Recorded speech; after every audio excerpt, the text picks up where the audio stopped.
Meu pai gritou: "Saia da minha casa!" No dia seguinte, todos ficaram de queixo caído, pois me mudei para a minha mansão de 45 milhões.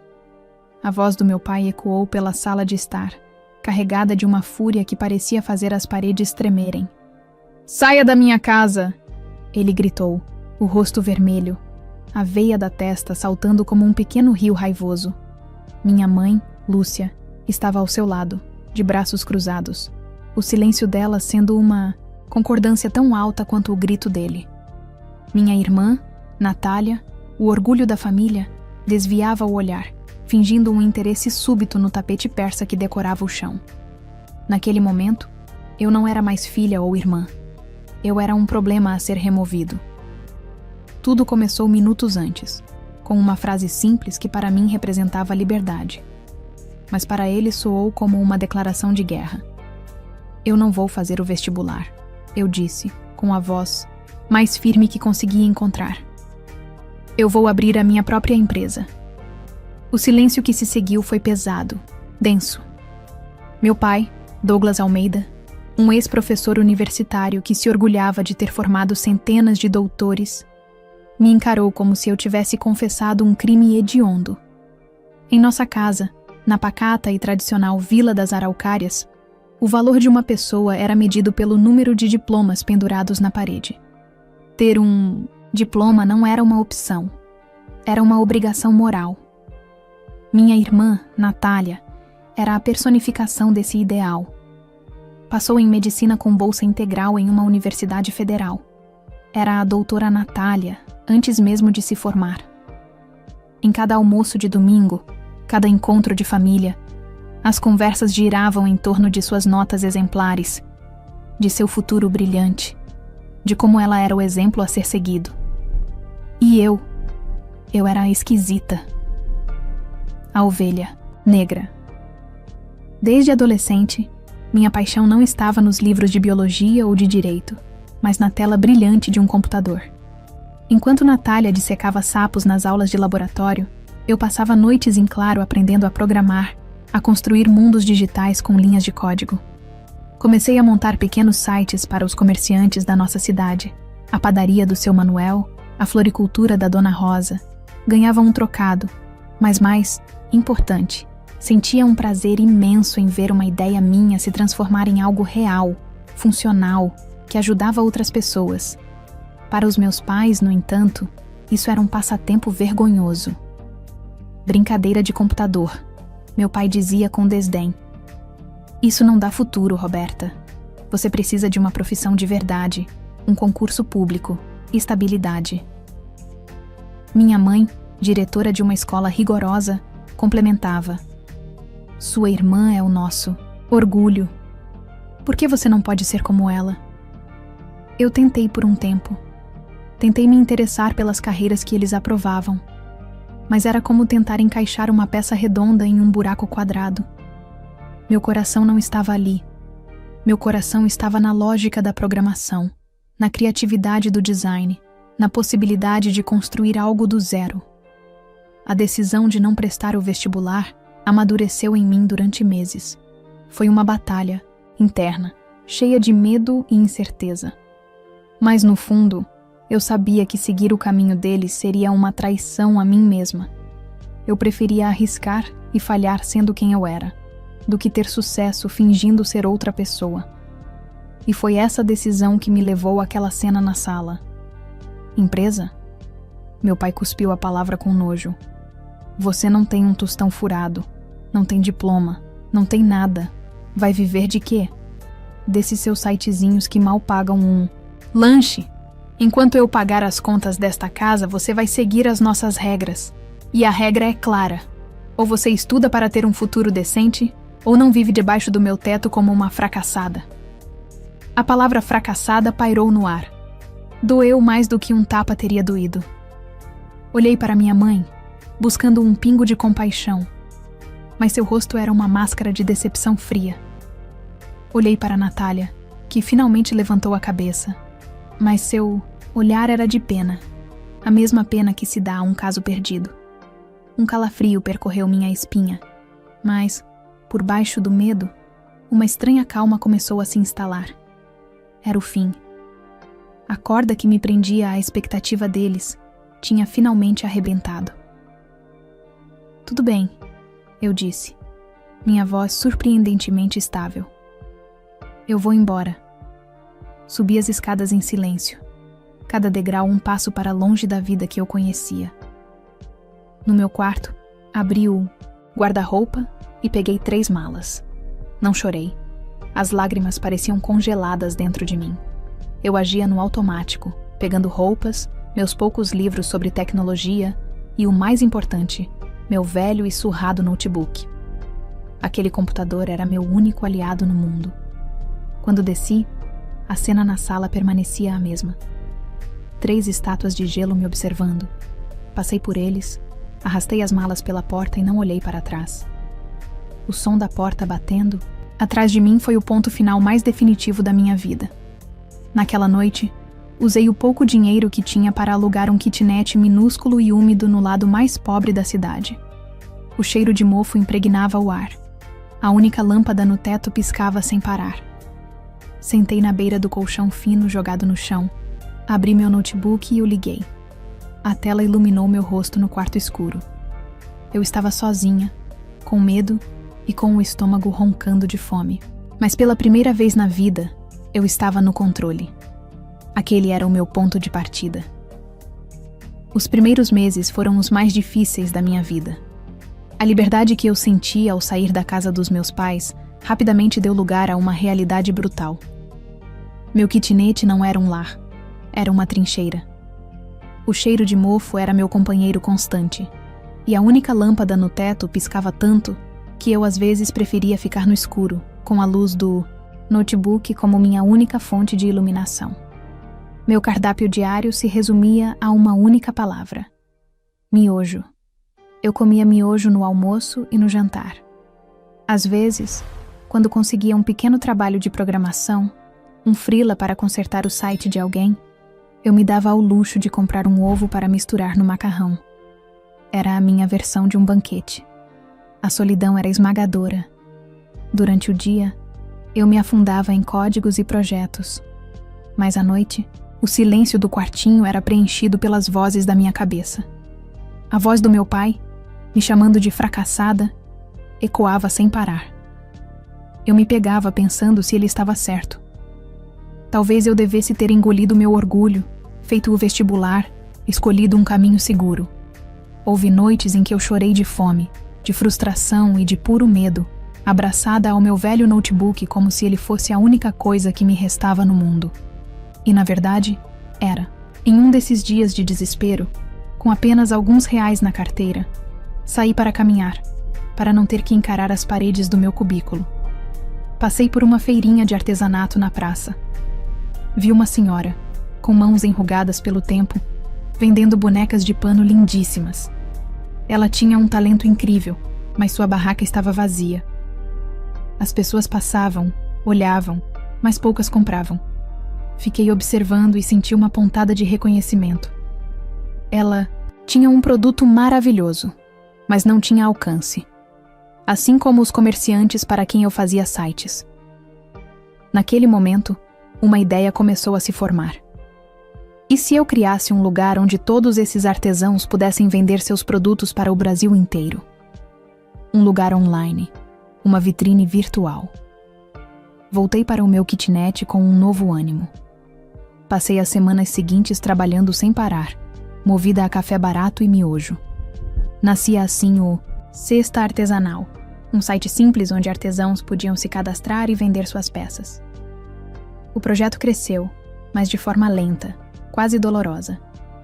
Eu ganhava uma pequena comissão por venda, mas mal dava para pagar os custos do servidor.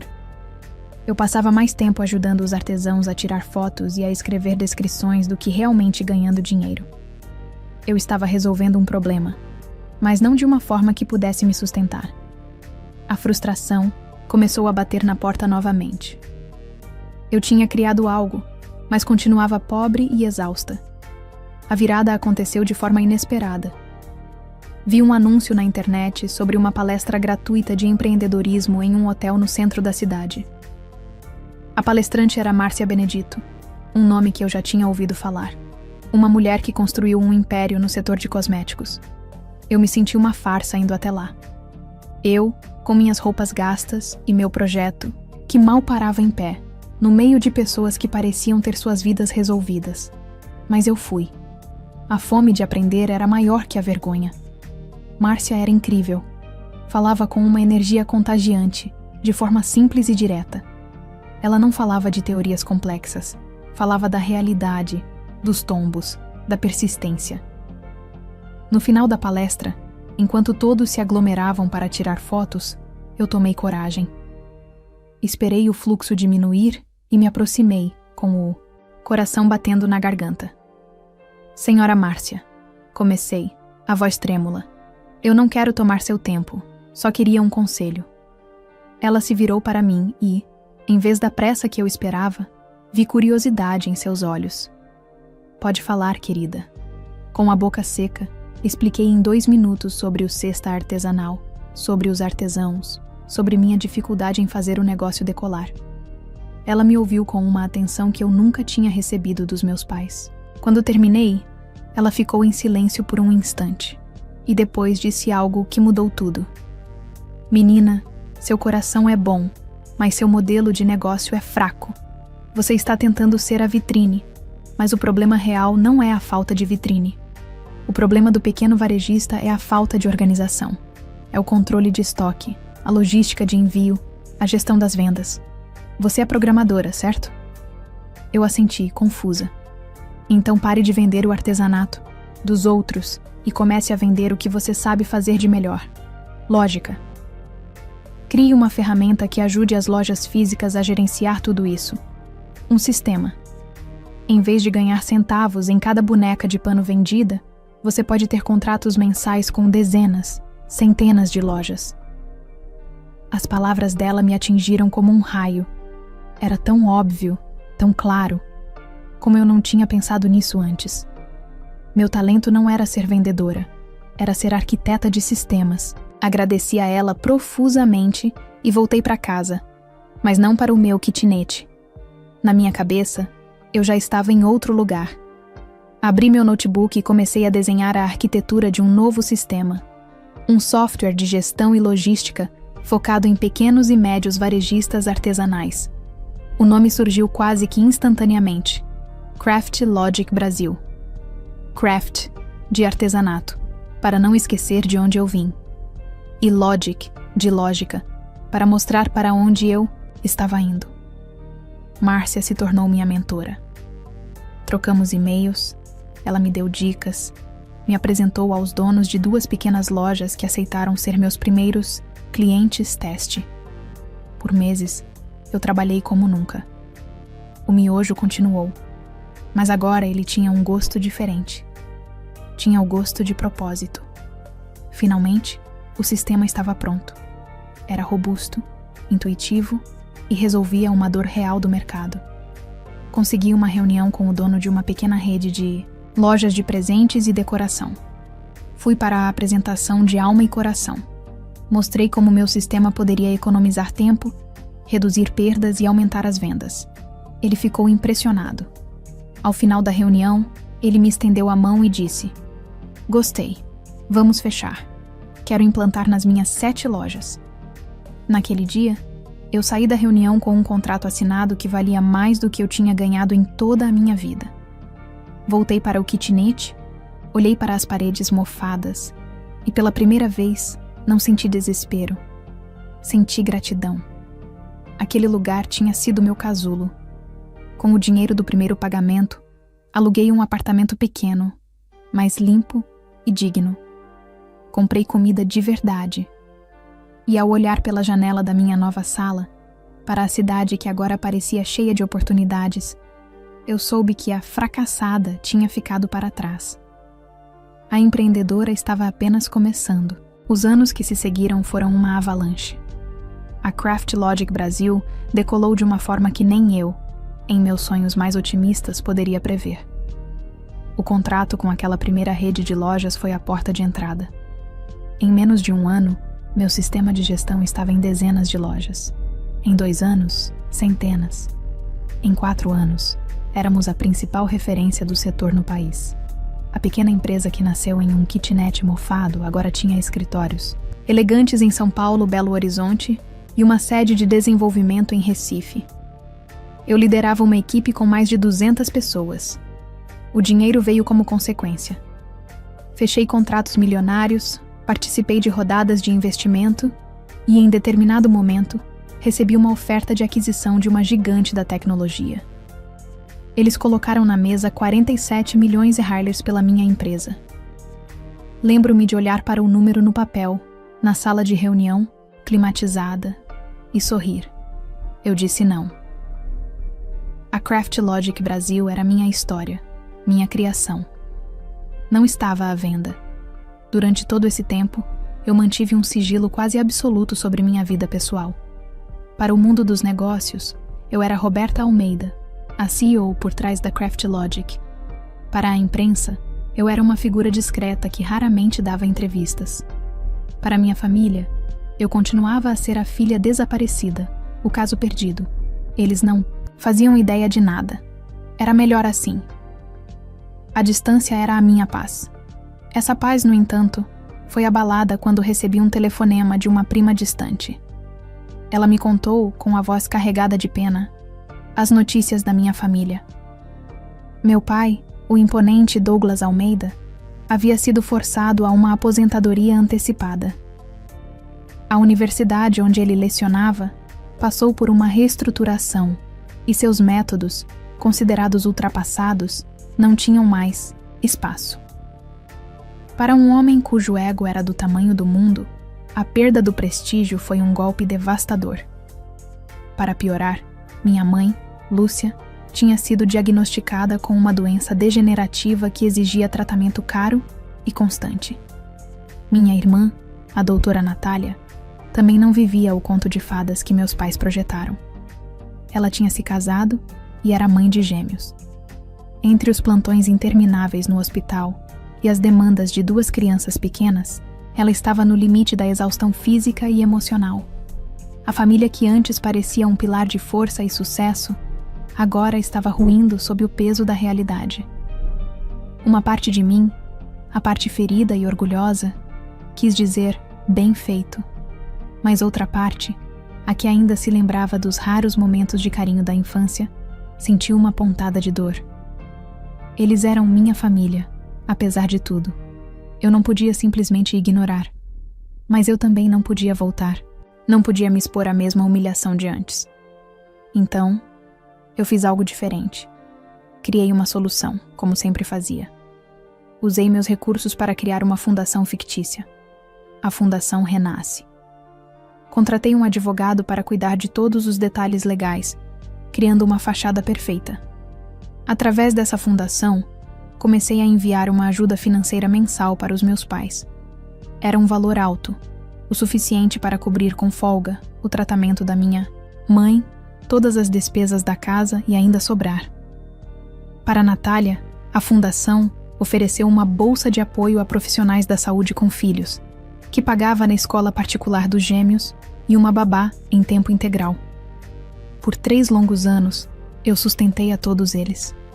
Paguei suas dívidas, sua saúde, a educação dos meus sobrinhos. Eles viviam sob o meu teto invisível, comiam a comida que meu dinheiro comprava e dormiam tranquilos à noite porque eu, a fracassada, estava trabalhando dia e noite. E durante esses 3 anos, eu não recebi um único obrigado. Nem sequer sabiam a quem agradecer. Em suas mentes, era um ato de caridade anônima, um reconhecimento tardio pelo valor deles à sociedade. Até que eu cansei. Cansei do sigilo, da mentira, daquela vingança silenciosa que só eu conhecia. Eu precisava de um ponto final. Liguei para Natália e, com a voz mais casual que consegui, sugeri um jantar, para colocar o papo em dia. Ela pareceu surpresa, mas aceitou. A cena do jantar era surreal. Eu estava de volta à mesma sala de onde fui expulsa, a casa que agora era mantida por mim. A decoração era a mesma, mas a energia era diferente. Meu pai parecia menor, envelhecido. Minha mãe sorria com esforço, a doença marcando seu rosto. Natália me olhava com uma curiosidade cautelosa. A conversa foi superficial e estranha. Eles me perguntaram o que eu andava fazendo, se tinha arrumado um bom emprego. Eu respondia com evasivas. Então, durante a sobremesa, meu pai levantou a taça de vinho e disse, com um ar de nobreza sofrida: "A vida nos deu golpes duros, mas, felizmente, ainda existe gente de bem neste mundo. Essa fundação renasce. Foi um presente dos céus, uma prova de que o trabalho de uma vida inteira, meu e de sua mãe, não foi em vão." Aquele foi o gatilho. Respirei fundo. Coloquei meus talheres no prato e olhei para cada um deles. "Pai", comecei, com a voz calma e límpida, "não existe Fundação Renasce." Ele me olhou confuso. "Como não? Que absurdo é esse?" "Fui eu", continuei, sem desviar o olhar. "Eu criei esse nome. O dinheiro que paga o tratamento da mamãe, que paga as contas desta casa, que paga a escola dos gêmeos, vem do meu trabalho, da minha empresa. A brincadeira de computador que o senhor tanto desprezou." O silêncio que caiu sobre a mesa foi total. Natália deixou o queixo cair, os olhos arregalados. Meu pai ficou pálido, depois vermelho, depois pálido de novo. Ele abriu a boca, mas as palavras não saíram. Foi minha mãe quem quebrou o silêncio. Sua voz era fria, desprovida de qualquer emoção que não fosse um pragmatismo cortante. "E essa ajuda?" ela perguntou. "Vai continuar?" Aquela pergunta me libertou. Não havia gratidão, não havia remorso, não havia amor, apenas interesse. Meu pai finalmente encontrou a voz, e ela veio carregada do mesmo veneno de anos atrás. "Mentirosa!" ele gritou, batendo na mesa. "Você acha que vamos acreditar nisso? Você, a fracassada, veio aqui para nos humilhar, para jogar na nossa cara. Você é uma vergonha." Eu me levantei. A serenidade que eu sentia era quase assustadora. Eu não tinha mais nada a provar para eles. Olhei para minha mãe e depois para meu pai. "Quem me vê como uma vergonha?" eu disse com a voz firme, mas sem raiva. "Não pode viver às minhas custas." Virei as costas e caminhei em direção à porta.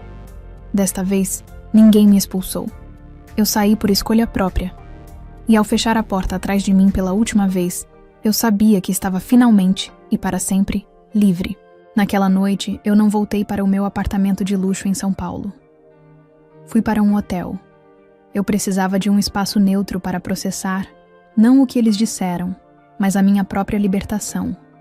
A raiva, a mágoa, a necessidade de provar algo. Tudo isso havia se dissolvido naquela sala de jantar. O grito do meu pai não me feria mais. A pergunta fria da minha mãe não me chocava. Eram apenas ecos de um mundo ao qual eu não pertencia mais.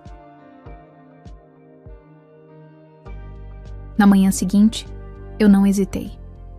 Embarquei no primeiro voo para o litoral de Santa Catarina, para uma cidade fictícia que eu batizei em minha mente de Mar do Cedro. Lá, meses antes, eu havia comprado uma mansão de 45 milhões. Não como um investimento, mas como uma promessa. A promessa de um futuro onde eu poderia respirar fundo, de frente para o mar, e ser simplesmente eu. A casa era espetacular, com paredes de vidro que se abriam para uma vista infinita do oceano.